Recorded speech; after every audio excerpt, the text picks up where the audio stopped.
नमस्कार, आप देख रहे हैं सी इंडिया न्यूज, एक अनदेखा सच, और मैं हूं आपके साथ साक्षी।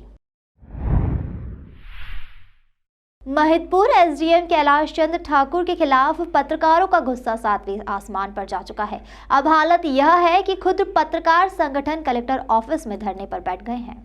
दरअसल आपको बता दें कि महिदपुर एसडीएम कैलाश चंद्र ठाकुर ने पत्रकारों से बदसलूकी करते हुए एफआईआर दर्ज करने की धमकी दी और यहां तक मामला नहीं रुका। और तो और अपने तानाशाही रवैये से जाने जाने वाले एसडीएम ने अब पत्रकारों को एनकाउंटर करने तक की धमकी दे डाली।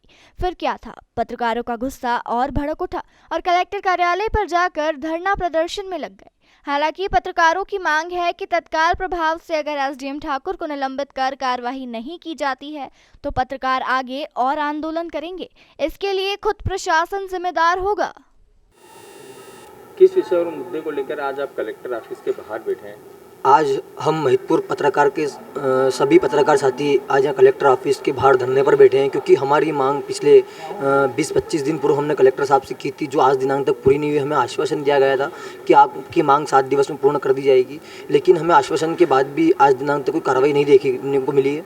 और आज हम सभी पत्रकार साथी यहाँ पर आज अपनी मांगों को लेकर बैठे हैं कि महिदपुर एसडीएम जो कैलाश चंद्र ठाकुर है, उनके द्वारा आए दिन पत्रकारों को धमकी दी जाती है, उनके सारथियों द्वारा और उनके कई साथियों द्वारा धमकी दी जाती है कि हम तुम्हारे ऊपर झूठे मुकदमे दायर कर देंगे। और पूर्व में भी कई पत्रकारों पर झूठे मुकदमे दायर कर चुके हैं और आगे 110 की कार्रवाई भी कर चुके हैं, जो कि फर्जी रूप से की गई है, जिसकी आज दिनांक कोई कार्रवाई जांच नहीं की गई उच्च स्तर पर। हमने पूर्व में भी उच्च स्तर पर इस जाँच की मांग की थी, लेकिन वो जाँच भी नहीं हुई है। और इसी प्रकार से आगे भी एसडीएम कैलाश चंद्र ठाकुर जो तानाशाह रवैया है, वो पत्रकारों से बदतमीजी करना, उनकी आइडिया को धक्का देना, उनसे दुर्व्यवहार करना, इस बात को लेकर हमने पूर्व में भी एसडीएम साहब से तत्काल निलंबन की उच्च स्तर की जांच कर कार्रवाई की मांग की थी, लेकिन वो आज दिनांक तक पूर्ण नहीं हुई है। इसी प्रकार हम सभी पत्रकारों में आज रोष है और भयंकर आक्रोश है, क्योंकि जब पत्रकार ही आज देश का चौथा स्तंभ जो जनता तक आवाज़ अपनी पहुंचाता है, और अधिकारी हो चाहे राजनेता हो, लेकिन ऐसी स्थिति में जब पत्रकारों को ये जब आवाज़ सुनने को करके नहीं देखा जाए शिवराज सरकार में, तो किसके पास जाएगा आखिर।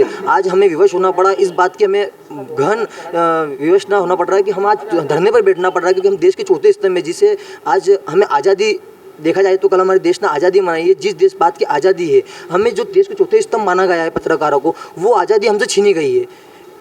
अच्छा, ये जो जब आपने आवेदन दिया उसके बावजूद भी क्या आपको धमकाया जा रहा है? हाँ, लगातार हम पत्रकार साथियों को कहीं अलग अलग तरीकों से धमकियाँ मिल रही है कि झूठे मुकदमे दायर कर देंगे, हम तुम्हें, किसी को बोल रहा है एनकाउंटर करवा देंगे, किसी को बोल रहा है 110 में जेल ढुसवा दूंगा, किसी को परिवार को प्रताड़ित किया जा रहा है, किसी अन्य प्रकार से सभी को प्रताड़ित किया जा रहा है। और सभी पत्रकार इसी बात को लेकर रोष है कि क्या एक जो पद पर बैठे अधिकारी का ये रवैया ठीक है, और ये पत्रकारों के साथ हालत है तो क्या आम जनता की वहाँ पर कैसे व्यवस्था होगी। कई बार हम जब कवरेज करने जाते हैं तो आम जनता से हम जब उनसे सवाल पूछने जाते हैं तो वो हमारे कैमरे के सामने आके विवश हो जाते हैं, रो पड़ते हैं, क्योंकि उनकी आवाज़ हम खुद जब उठाना चाहते हैं तो वो हमें धमकियाँ भरी फ़ोन आते हैं, धमकी भरे उनके साथ जवाब आते हैं, तो हमें कहीं ना कहीं इस बात को दबाने की पूर्ण रूप से कोशिश की जा रही है उनकी तरफ से। अच्छा, आपको लगता है कि आज जो आप धरना में बैठे हैं तो इस पर कुछ कार्रवाई होगी? देखिए, हम आज कलेक्टर ऑफिस के बाहर बैठे हैं इसी मांग को लेकर कि कलेक्टर साहब हमारी बात को या तो मान ले, अन्यथा हमें इस धरने को आगे आंदोलन के रूप देना पड़ेगा। और अगर हमारी कार्रवाई यहाँ पे पूर्ण नहीं होती है